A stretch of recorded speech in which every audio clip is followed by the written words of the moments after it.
subscribe and press the bell icon to never miss any update.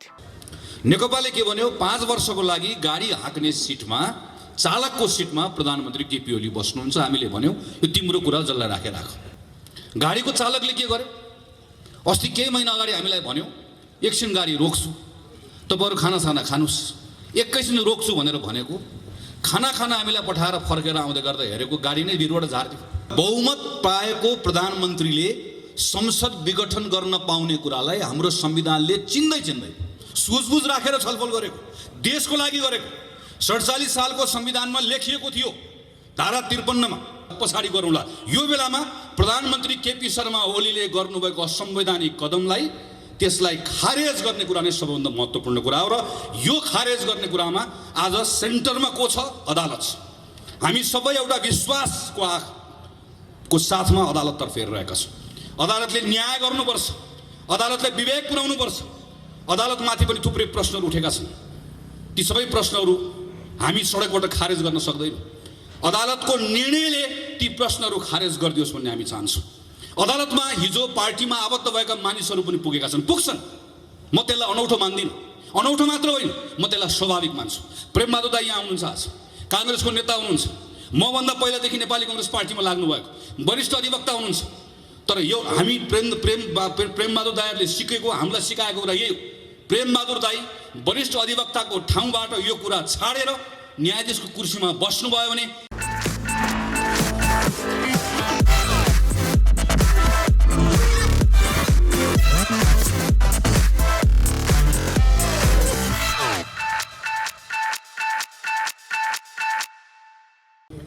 Budhanilkantha नगरपालिकाको नेपाली काङ्ग्रेसमा आबद्ध प्रत्येक साथीलाई थाहा छ आजको यो कार्यक्रम, यसको विरोध कार्यक्रम एउटा महत्त्व छँदैछ।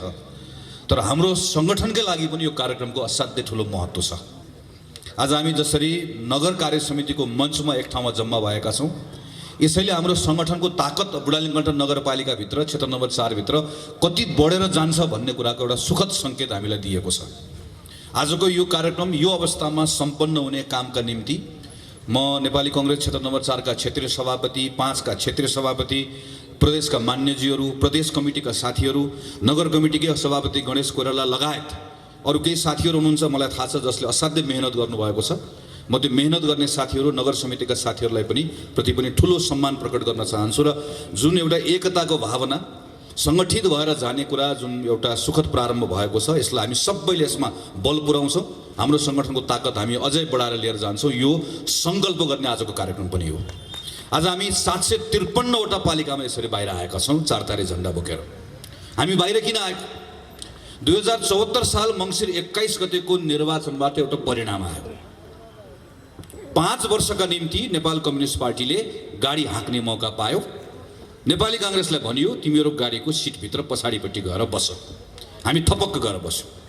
नेकपाले के भन्यो? 5 वर्षको लागि गाडी हाँक्ने सिटमा चालकको सिटमा प्रधानमन्त्री केपी ओली बस्नुहुन्छ। हामीले भन्यौ यो तिम्रो कुरा जल्ला राखेर राख।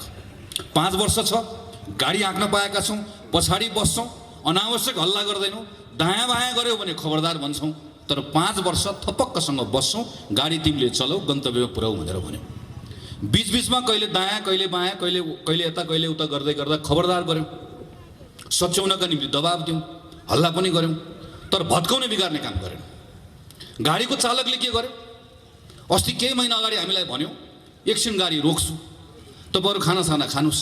21 दिन रोक्छु भनेर भनेको खाना हामीलाई पठाएर फर्केर आउँदै गर्दा हेरेको गाडी नै भिरबाट झार्दियो। गाडी नै बाँकी छैन। गाडी किन झारेको भनेर भनेको मसँग धेरै न्यु खोजी ढाल्दिए भनेर भन्छ। तपाईले गाडी यसरी झार्न पाउनुहुन्छ भनेर सोधेको, उसले के भन्छ हामीलाई? गाडी झार्न पाइँदैन भनेर कहाँ लेखेको छ? गाडी झार्न पाइँदैन भनेर लेखेकोले गर्दा गाडी चलाउने जिम्मा पाएकोले गाडी नै भिरबाट ढाल्यो। गाडी नै छैन। अब त्यही कुरा खोज्न हामीहरू आज सडकमा आएको। जसरी गाडी चलाउने जिम्मा लिएकोले गाडी भिरबाट धकेल्न पाउँदैन, त्यसो धकेल्यो भने आफ्नो अधिकारमा नभएको काम गर्यो भनेर हामीले भन्छौँ। त्यसैले प्रधानमन्त्रीले गर्नुभएको यो कामलाई अघि प्रेमबहादुर दाइले भनिसक्नुभयो किन असंवैधानिक हो भनेर। त्योभन्दा अगाडि म के भन्छु भने असंवैधानिक भन्दा अगाडि अनधिकृत हो। बहुमत पाएको प्रधानमन्त्रीले संसद विघटन गर्न पाउने कुरालाई हाम्रो संविधानले चिन्दै गाडी धकलिदिएको भनेको जस्तै नेपाली कांग्रेसको क्षेत्रीय सभापति राजु श्रेष्ठले गणेश कोइरालालाई तपाईँ नगर समितिको सभापति होइन भनेर भन्नुभयो वा जिल्ला सभापति सबुज बानियाले भन्नुभयो भने वा कसैले कसैलाई पार्टीभित्र भन्यो भने त्यो बेलामा हामी के भन्न सक्छौँ? विधानमा लेखिएको छैन, विधानमा भएन भनेर भन्न सक्छौँ वा विधानमा छ भनेर भन्न सक्छौँ। हामी विधानको छलफल गर्छौँ।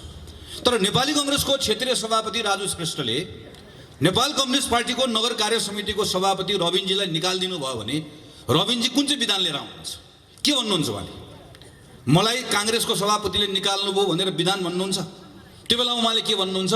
तपाईँको अधिकार क्षेत्रको विषय नै होइन, यो अनधिकृत काम हो भनेर भन्नुहुन्छ। प्रधानमन्त्री केपी शर्मा ओलीले गरेको ठ्याक्कै त्यही हो। प्रधानमन्त्री केपी बहुमत प्राप्त प्रधानमन्त्रीले संसद विघटन गर्न पाउने कुरालाई हाम्रो संविधानले चिन्दै त्यो अधिकार दिएकै छैन। संविधानमा लेखेको छ कि छैन? संविधान सभामा तपाईले जिम्मा दिएर पठाएर आएको सदस्य दुईटै संविधान सभामा काम गरेर आएको, अझ संयोगले दोस्रो संविधान सभाभित्र मस्यौदा समितिमा काम गरेर आएको, एउटा छलफलमा भाग लिएको छु र प्रत्येक छलफलमा भाग लिएको कुरालाई टिपोट गरेर राखेको छु। संसदभित्र त्यहाँभित्र संविधान सभाभित्र भएको छलफलको एउटा रेकर्ड संविधान सभामा पनि छ। नसाको सुरमा छलफल गरेको होइन, सुझबुझ राखेर छलफल गरेको, देशको लागि गरेको। 47 सालको संविधानमा लेखिएको थियो धारा 53 मा बकाइदासँग प्रधानमन्त्रीले चाहेको बेलामा संसद विघटन गर्न पाउँछ। हामीले गर्यौं, सही गर्यौं, गलत गर्यौं, तर संविधानमा लेखेको थियो, त्यो लेखेको कुरालाई प्रयोग गर्यौं। मनमोहन अधिकारीले, सूर्यबहादुर थापाले, शेरबहादुर देउवाले पालै पिलो त्यही धारा टेकेर संसद विघटन गर्ने सिफारिस गर्नुभयो। एउटा अनुभव गर्यौं, त्यो अनुभवबाट एउटा निष्कर्षमा पुग्यौं, नेपालमा संसदीय व्यवस्था चलाउनका निम्ति केही विशिष्ट प्रावधान राख्नुपर्छ। पार्टी आउँछ, बहुमत ल्याउँछ, पार्टीमा झगडा हुन्छ र बहुमत प्राप्त गरेको प्रधानमन्त्रीले पार्टीको झगडाको भारी संसदलाई बोकाइदिन्छ।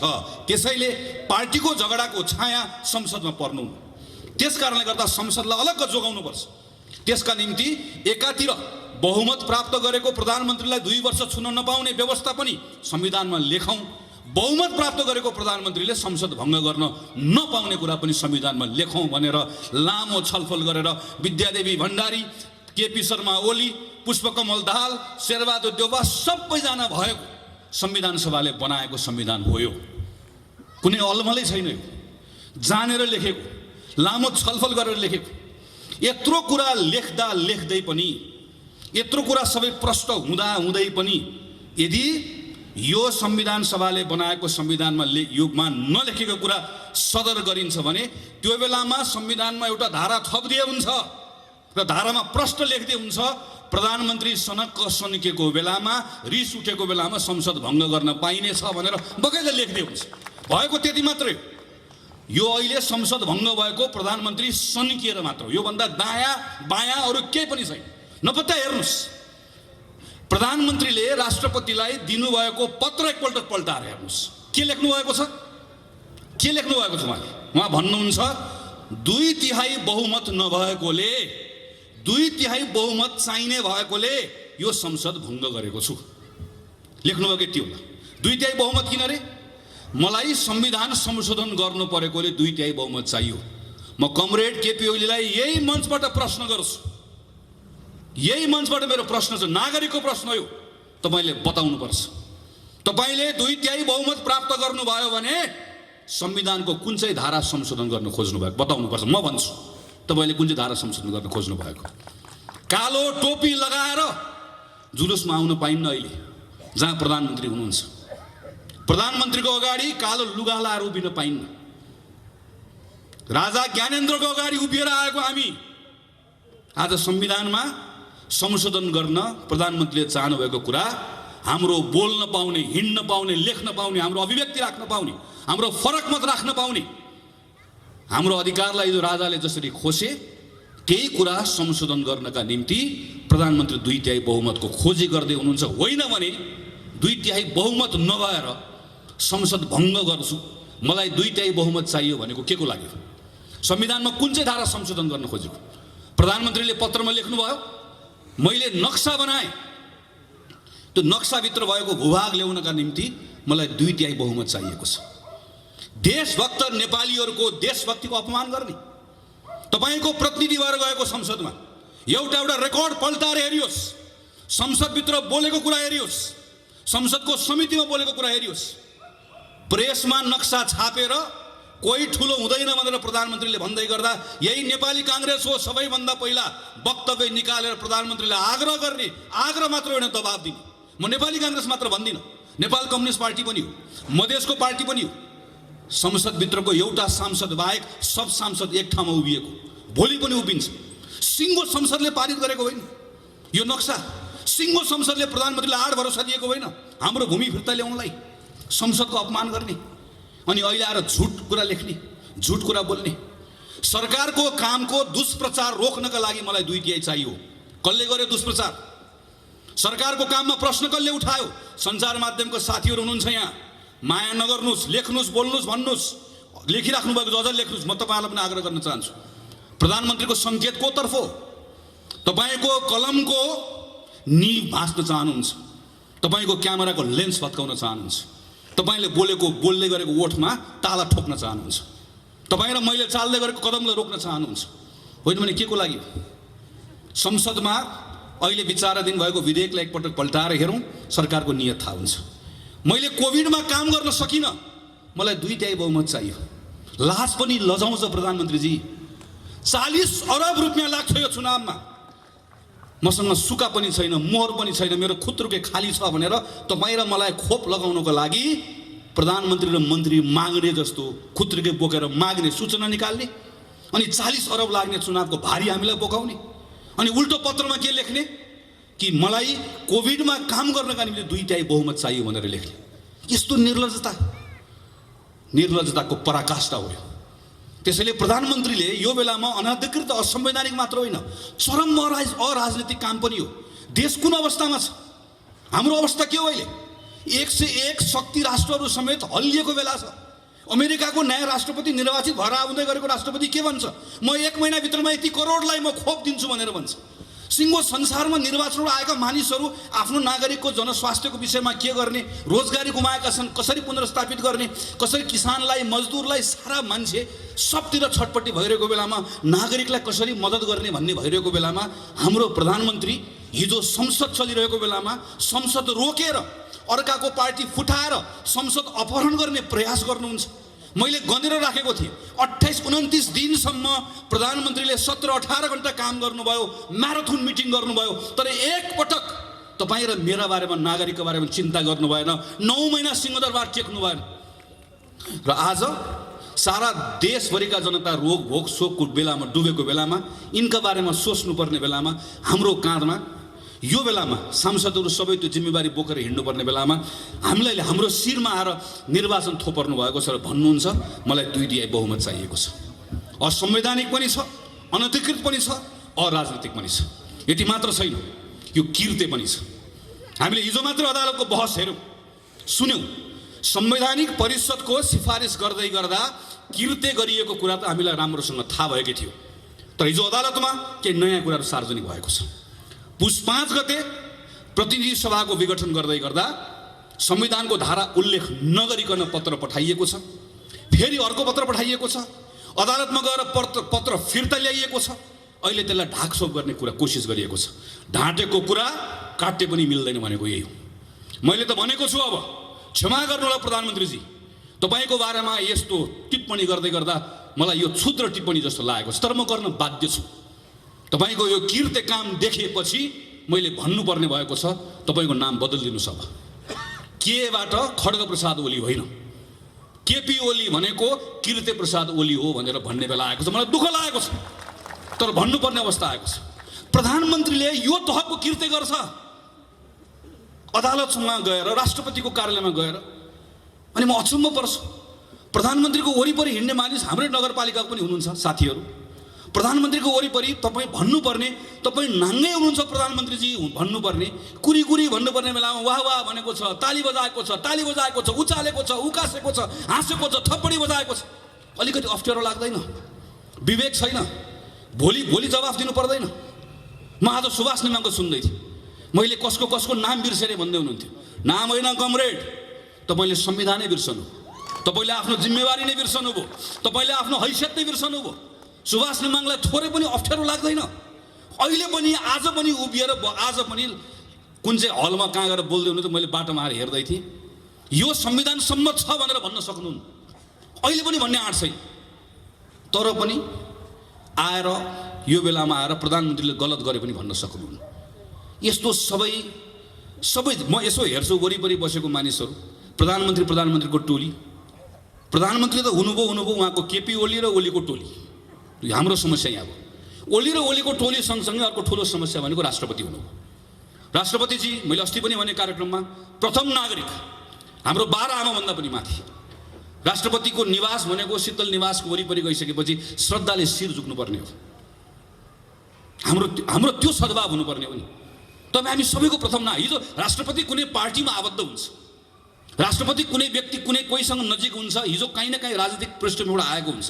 तर एकपटक त्यो ठाउँमा गएर बसिसके पछाडि, त्यो जिम्मेवारी लिइसके पछाडि त हाम्रो प्रथम नागरिक हो नि। वन्स प्रेसिडेन्ट अलवेज प्रेसिडेन्ट भनेर भन्छ। पूर्व राष्ट्रपति हुँदैन। रामवरण यादव पूर्व राष्ट्रपति होइन, राष्ट्रपति रामवरण यादव। एकपटकको राष्ट्रपति सधैँभरि राष्ट्रपति हुन्छ। अमेरिकामा प्रेसिडेन्ट ओबामा भनेको जस्तै, अमेरिकामा प्रेसिडेन्ट क्लिन्टन भनेको जस्तै हामीले पनि त्यस्तै संस्था निर्माण गर्न खोजेको। तर हेर्नुहोस् त, राष्ट्रपतिको पनि नाम बदलिदिनु पर्ने अवस्था आयो। मलाई क्षमा गर्नु राष्ट्रपतिजी, दुःख लागेको छ। यो पटक्कै भन्ने मन होइन। बडो सम्मानका साथ तपाईँको नाम लिने इच्छा हो। तर तपाईँको हरकतले हामी भन्न बाध्य भएका छौँ, तपाईँ हाम्रो राष्ट्रपति होइन, तपाईँ केपी ओलीको एउटा गुटपति हो। राष्ट्रपति एउटा गुटपतिमा सीमित रहनुभयो। त्यसैले मेरो त तपाईँलाई आग्रह छ, यत्रो धेरै राजनीति गर्ने रहर छ भने छोडिदिनुहोस् न। आउनुहोस् यहाँ तपाईँहरूको कार्यालय यता कतातिर, धुम्बराईतिर एउटा अध्यक्षको कुर्सी खाली छ। 2टा अध्यक्ष हुने पार्टी हो, एउटा अध्यक्ष गइहाल्नु। आउनुहोस्, बस्नुहोस्, नेपाल कम्युनिस्ट पार्टीको अध्यक्ष हुनुहोस्, चलाउनुहोस्। तपाईँकै पार्टी हो। तपाईँ पार्टी चलाउनलाई, तपाईँको गुट चलाउन त्यत्रो आतुरता छ, तपाईँलाई देश चलाउने जिम्मा भन्दा त्यो महत्त्वपूर्ण। आउनुहोस्। तर तपाईँले सक्नु भएन। तपाईँ हाम्रो राष्ट्रपति हुन सक्नु भएन। राष्ट्रपतिले सम्मान आर्जन गर्ने भनेको त, आस्था भनेको त जित्ने हो नि बाबा। जबरजस्ती गरेर मलाई सम्मान नै भनिदिन्छु नि, अगाडि त भनिदिउँला। तर आस्था भनेको त यहाँबाट आउँछ, हृदयबाट आउँछ नि। तपाईँले गुमाउनु भयो। जसरी प्रधानमन्त्री केपी शर्मा ओली र उहाँको टोली, यसको सबैभन्दा ठुलो यो संवैधानिक अपराधको, यसको कुको सबैभन्दा ठुलो यसको जिम्मेवार हो, यसको साझेदार राष्ट्रपति हो। यो परिस्थिति निर्माण गर्नेमा अर्को ठुलो जिम्मेवारी उहाँले बोक्नै पर्छ। त्यो जिम्मेवारी बोक्ने भनेको नेपाल कम्युनिस्ट पार्टीको अर्को टोली हो। मैले आजभोलि उहाँहरूलाई के भन्ने गरेँ, नेपाल कम्युनिस्ट पार्टी कोष्टमा हामी यहाँ छौँ। उहाँहरूलाई त्यसो गरी चिन्न सजिलो हुन्छ। कसरी चिन्ने नभए नेपाल कम्युनिस्ट पार्टी हामी यहाँ छौँ भनेपछि थाहा हुन्छ हामीलाई। जहाँ अहिले आजभोलि लेखेर राख्नुहुन्छ हामी यहाँ छौँ भनेर। मेरो उहाँहरूलाई धेरै कुरा छैन। मैले खालि उहाँहरूलाई केही कुरा स्मरण गराउने मात्रै हो। भेटेर स्मरण गराउने मन छ, दिनहरू मितिहरू स्मरण गराउने मन छ। हामीले संसदमा लडेको बेलामा तपाईँहरू कहाँ हुनुहुन्थ्यो? आज राष्ट्रपतिले यो भन्दै गर्दा कति पटक भन्यौ तपाईँको अगाडि संसदमा, त्यो बेलामा तपाईँले के गर्नुभयो? राष्ट्रपतिको शीतल निवासबाट षड्यन्त्रको गन्ध आउँदैछ भन्दै गर्दा तपाईँलाई सत्ताको सुगन्ध मात्रै आयो, कहिले तपाईँलाई गन्ध आएन। तपाईँले त्यो बेलामा तपाईँलाई त्यही तातो लाग्यो, न्यानो लाग्यो। हामीले तपाईँलाई कति पटक भन्यौँ सभामुख मात्रै हुनुहुन्छ, उपसभामुखको चयन गरौँ, संसदको बैठकको अवरुद्ध गरौँ। उपसभामुख भएको भए आज संवैधानिक परिषदको अवस्था यो हुँदैन थियो। हामीले तपाईँलाई कति पटक भन्यौँ अदालत नचलाउनुहोस्, अदालत चलाउनु भयो। त्यो भन्दै गर्दा तपाईँ कहाँ हुनुहुन्थ्यो? हामीले तपाईँलाई कति पटक भन्यौँ निर्वाचन आयोगको पवित्रतालाई कायम राखौँ। आज मेरो सूर्य कहाँ गयो भनेर खोज्दै हिँड्नु परेको छ। हामीले हिजो भन्दै गर्दा कहाँ हुनुहुन्थ्यो? तपाईँहरू हुनुहुन्थ्यो कहाँ?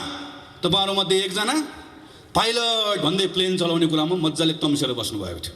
तपाईँहरूमध्ये एकजना मौका परेको बेलामा माओवादीलाई घचेटेर निकाल्ने हो, हामी पूर्व एमाले एक हुने हो कमरेड भनेर मख परेर मजाले तपाईँ घुम्दै हुनुहुन्थ्यो। तपाईँहरूमध्ये एकजना सर्प पाल्दै हुनुहुन्थ्यो। तपाईँहरूमध्ये एकजना चुनाव हारेर पनि झ्यालबाट छिरेर राष्ट्रिय सभाको लोगो लगाएर तपाईँलाई माननीय हुन हतार भएको थियो। तपाईँहरू सबको नाडी छान्नु भएको प्रधानमन्त्रीले, नाडी छामिकन हेपेको। तर तपाईँलाई हेप्दै गर्दा देश पनि हेपियो, चिन्ता यसको कारणले गर्दा हो। तपाईँका बारेमा धेरै कुरा भन्नु छैन, अहिले समयले हिसाब गर्छ। आजको चिन्ता भनेको हाम्रो संविधानलाई हेपिएको छ, देशलाई हेपिएको छ, हाम्रो चिन्ता यो।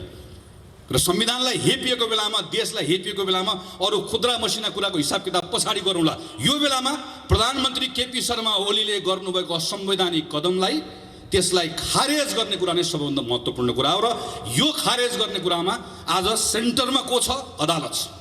हामी सबै एउटा विश्वासको आँखको साथमा अदालततर्फ हेरिरहेका छौँ। अदालतले न्याय गर्नुपर्छ, अदालतले विवेक पुर्याउनुपर्छ। अदालतमाथि पनि थुप्रै प्रश्नहरू उठेका छन्। ती सबै प्रश्नहरू हामी सडकबाट खारेज गर्न सक्दैनौँ। अदालतको निर्णयले ती प्रश्नहरू खारेज गरिदियोस् भन्ने हामी चाहन्छौँ। अदालतमा हिजो पार्टीमा आबद्ध भएका मानिसहरू पनि पुगेका छन्, पुग्छन्। म त्यसलाई अनौठो मान्दिनँ। अनौठो मात्र होइन, म त्यसलाई स्वाभाविक मान्छु। प्रेमबहादुर दाइ यहाँ हुनुहुन्छ, आज काङ्ग्रेसको नेता हुनुहुन्छ, मभन्दा पहिलादेखि नेपाली कङ्ग्रेस पार्टीमा लाग्नु भएको वरिष्ठ अधिवक्ता हुनुहुन्छ। तर यो हामी प्रेमबहादुर दाइहरूले सिकेको, हामीलाई सिकाएको कुरा यही हो। प्रेमबहादुर दाइ वरिष्ठ अधिवक्ताको ठाउँबाट यो कुरा छाडेर न्यायाधीशको कुर्सीमा बस्नुभयो भने त्यही कुराको अपेक्षा गर्दछु। अदालतमा दर्ता भएको पत्र हराएको छ, श्रीमानले जवाफ दिनुपर्छ। पत्र कहाँ गयो? अदालतमा दर्ता भएको पत्र सरकारले कसरी लिएर गयो? दोषी को हो? दोषीलाई दण्ड दिनुपर्छ। होइन भने यसलाई खालि यताउता पन्छाएर मात्रै चित्त बुझ्दैन श्रीमान, चित्त बुझ्दैन। चित्त हाम्रो बुझ्नुपर्छ। न्याय गरे भनेर मात्र हुँदैन, न्याय गरेको देखिनुपर्छ। प्रधानमन्त्रीले त खुल्लम खुल्ला भन्नुभएको छ, मैले अदालत मिलाएको छु भनेर। हामी अदालतको सम्मान रहोस् भन्ने चाहन्छौँ। अदालतलाई हाम्रो संविधानले सर्वोच्च अदालत भनेर मात्र चिन्छ। सम्मानित अदालत त हामीले बनाएको। सम्मान भनेको मैले फेरि भन्छु आर्जन गर्ने हो, जबरजस्ती कहीँबाट सम्मान आउँदैन। त्यो सम्मान नगुमोस्, अदालतको साख नगुमोस्। यदि अदालतको साख गुम्यो भने त्यसपछि हाम्रो अदालतको नाम सर्वोच्च अदालत होइन, सेटिङ अदालत हुनु पुग्छ। त्यो नहोस् भन्ने हाम्रो चाहना हो। किनकि विश्वास हो, भरोसा हो। सबैभन्दा बढी अदालतप्रतिको विश्वास र भरोसा हाम्रो छ। त्यस कारणले गर्दा चिन्ता हाम्रो छ। यो चिन्ताले भनेको यो अदालतप्रतिको सम्मान, त्यो सम्मानको कारणले गर्दा भनेको। त्यसैले आदरणीय साथीहरू, आदरणीय अग्रजहरू, यो बेलामा यस कारणले गर्दा नेपाली कङ्ग्रेस सडकमा आएको छ। एउटै प्रश्न बोकेर आएको छ, एउटै विचार बोकेर आएको छ, एउटै मन लिएर आएको छ। कोही अल्मलिनु पर्दैन। पार्टीका नेताहरूले भनेका कुराहरू, तरिकाहरू, आफ्नो शैलीहरू होलान्, शैलीहरू फरक हुन सक्दैन। हाम्रो कुरा एउटै छ, हाम्रो कुरा एउटै छ। र हाम्रो त्यो कुरा भनेको प्रधानमन्त्रीले गर्नुभएको काम असंवैधानिक हो। त्यस कारणले गर्दा आजको दिनमा असंवैधानिक कदम खारेज हुनुपर्छ र संविधानको पुनर्स्थापना हुनुपर्छ। यहाँ त संविधान चलाइएको छ, संसदको पुनर्स्थापना वा निर्वाचन यो त गौण कुरा हो। यहाँ मुख्य कुरा भनेको संविधानको पुनर्स्थापना हो। संविधान ठिक ट्र्याकमा आइसकेपछि संसद आउँछ, संसद पुनर्स्थापना हुन्छ। पुनर्स्थापित संसदले देशलाई फेरि लाने निर्वाचनमै हो। देश ढिलो चाँडो निर्वाचनमै जान्छ। त्यो निर्वाचनबाट नयाँ जनादेश आउँछ। त्यही नयाँ जनादेशले फेरि सबै कुरालाई ठिकठाक ढङ्गले सम्हाल्छ। तर त्यहाँसम्म पुग्नका निम्ति जाने बाटो ठिक हुनुपर्छ। र त्यो जाने बाटो भनेको विधिको बाटो, प्रक्रियाको बाटो। त्यो विधिको बाटोबाट, प्रक्रियाको बाटोबाट जाँदै गर्दाखेरि यो बेलामा जाने जम्मा एउटा बाटो छ।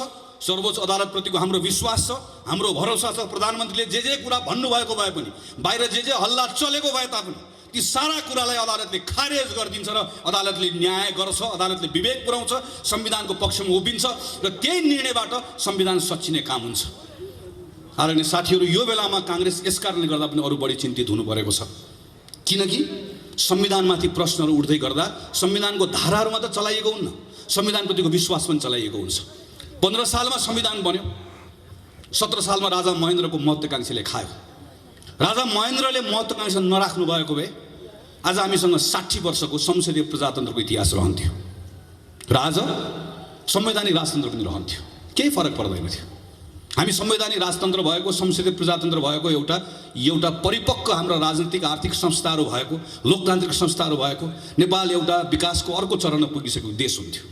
यो पुस्ताको नेपालीहरू काम खोज्नको लागि कतार, इजरायल जानु पर्दैन थियो। हाम्रो 30औं वर्ष खेर गयो। 46 सालपछि अघि सभापतिले चर्चा गर्नुभयो। म त 48 सालको एसएलसी दिएको मान्छे। 46 सालको आन्दोलनमा त क्लास 9 मा पढ्थेँ। प्रजातन्त्र जिन्दाबाद भन्दै भन्दै बाहरू सबै हामी पनि हिँड्यौँ। सबै कुरा बदलिन्छ भन्ने लाग्यो। गल्ती हामीले पनि गऱ्यौँ, कमजोरी हामीले पनि गऱ्यौँ। माओवादीको दुस्साहस, यत्रो मानिसहरू मारे अनाहक, दरबारको षड्यन्त्र फेरि गयो 10-15 वर्ष खेर। 65 सालपछि फेरि आयो। यो पनि त 12-13 वर्ष भइसक्यो। 10 वर्ष लाग्यो। राजनीतिक सङ्क्रमणको नाममा एउटा संविधान सभा आयो, भङ्ग भयो, यो भयो, त्यो भयो, बल्ल बल्ल संविधान आयो। अब एउटा मान्छेलाई सनक छले भत्काइदिने अब अनि वैशाखको चाहिँ के गर्ने अब संविधानले त बाटो देखाउँदैन अनि फेरि अर्को एउटा कोर्समा जाने फेरि एकपटक फेरि प्रजातन्त्र गुमाउने अनि अलि वर्षपछि अर्को पुस्ता आउने अनि त्यो बेलामा फेरि हामी सिनियर हुने त्यो पुस्ताले आएर फेरि उसले आएर फेरि आन्दोलन गर्ने अनि आन्दोलनबाट फेरि प्रजातन्त्र पुनर्स्थापना हुने घुमिराख्ने हामी के अगाडि बढ्ने हो हाम्रा कति विषयहरू छन् हाम्रा कति मुद्दाहरू छन् यी तमाम विषयलाई सम्बोधन गरेर अगाडि बढ्ने होइन त्यस कारणले गर्दा यो संविधान चलाएको कुरालाई सामान्य रूपमा नलिउँ म खास गरी तन्नेरी साथीहरूलाई आग्रह गर्छु जेनेरेसनको कुरा हो यो मैले देखेको छु मेरो आँखा अगाडि मेरो जेनेरेसन जसले योभन्दा फरक ढङ्गबाट सायद योगदान पुर्याउन सक्थ्यो होला गयो नि हाम्रो 15-20 वर्ष अर्को जेनेरेसनको जान्छ नेपाललाई यही अवस्थामा राख्ने हो कि अगाडि लिएर जाने हो म त मलाई म मात्र होइन हामी सबै चाहन्छौँ सायद होइन पक्कै पनि हामी सबै चाहन्छौँ हाम्रो जीवनकालमा हाम्रो देश बदलिएको हेर्न चाहन्छौँ नि हामी यस्तो परिचय भएको नेपाल चाहन्नौँ नि यो बदलेको चाहन्छौँ विकासको अर्को चरणमा पुग्न चाहन्छौँ यसरी पुगिन्न नि त्यसैले अहिले जहाँनिर यसलाई रोक्ने प्रयास भएको छ यसबाट बचाउनुपर्छ हेर्नुहोस् जब शासकहरू कमजोर हुन्छन् त्यो बेलामा तिनले जनताको भावनासँग खेल्न थाल्छन् कोही धर्मको नाममा खेल्छन् हेर्नुहोस् त कहिलेकाहीँ मान्छेहरू त कोही के भनेर आउँछ जसले हिजो मौका पाएको बेलामा हाम्रो मन्दिरको मूर्ति छाडेन उसले तपाईँ र मेरो मन्दिर जोगाउँछु भनेर आउँछ तपाईँ र मेरो धर्म जोगाउँछु भनेर आउँछ हाम्रो धर्म यति कमजोर छ अनि हामीलाई कहिलेकाहीँ लाग्छ हो हाम्रो बा खतरामा पऱ्यो यसले जोगाइदिन्छ कि हामीलाई लाग्छ कहिले हाम्रो जात जोगाउँछु भनेर आउँछ अनि अर्को को आउँछ कहिले देश जोगाउँछु भनेर आउँछ नक्सा बनाएको बेलामा म सम्झन्छु जब भारतले एकतर्फी नक्सा बनायो हामी सब बोल्यौँ काङ्ग्रेस कम्युनिस्ट सबै बोल्यौँ म अहिले पनि प्रधानमन्त्रीलाई आरोप लगाउँदिनँ प्रधानमन्त्रीले तुरुन्तै नक्सा नबनाउँदै गर्दा सायद देशको प्रधानमन्त्रीले हामीले भन्दा फरक ढङ्गले सोच्नुभयो होला उहाँले सोच्नु पनि पर्छ यसलाई हामीले सडकको विषय बनाएनौँ हामीले उहाँमाथि दबाब दियो एउटा आधार उहाँलाई दियो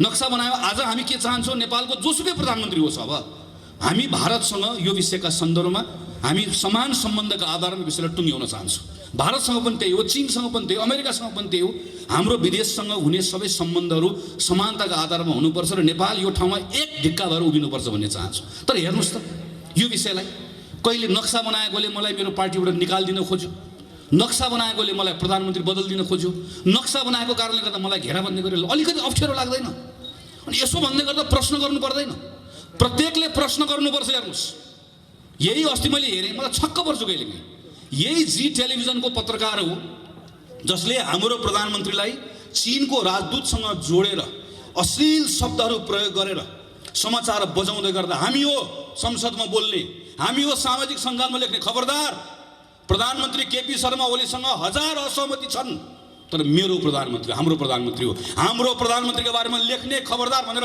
लेख्ने हामी हो मैले लेखेको भाषामाथि त्यो बेलामा गरेको टिप्पणी मैले पनि सम्झन्छु यसरी नलेख्नुहोस् पछि अप्ठ्यारो पर्ला भनेर लेखेको सम्झन्छु मैले मात्र होइन सयौँ साथीले लेखे पत्रकारले लेखे सबले लेखे अनि हिजो मेरो प्रधानमन्त्रीको अपमान गर्ने मेरो देशको अपमान गर्ने त्यही पत्रकारलाई बोलाएर सेटिङ गरेर अनि बालवटार बोलाएर अन्तर्वार्ता दिने सबले थपडी बजाउने अनि त्यही पत्रकार भोलिपल्ट गएर फेरि चाहिँ उसले लगेर सर्वत्र फेरि नाङ्गे बनाइदिने सगरमाथामा गएर अनि फेरि त्यसपछि बर्बाद गऱ्यो भनेर भन्ने सानसानो कुरामा हामी उत्तेजनामा आउने बहकिने त्यो केले गर्छ कमजोर भयो भने हुन्छ हामी कमजोर भयो भने हाम्रो भावनासँग खेल्छ कसैले धर्मको नाममा खेल्छ कसैले जातको नाममा खेल्छ आज हाम्रो परराष्ट्र मन्त्री जानुभएको छ संसद भङ्ग गरेर जानुभएकोले हाम्रो परराष्ट्र मन्त्रीलाई हेपेको छ यहाँ ठुल्ठुलो कुरा गरेर भयो पत्रकारसँग हाम्रो परराष्ट्र मन्त्रीले भारतको प्रधानमन्त्री भेट्न पाउनु भएन उहाँबाट आएको जासुसले भेट्छ जासुसले मार्च लाएर आएर छिरेर भेट्छ हाम्रो प्रधानमन्त्री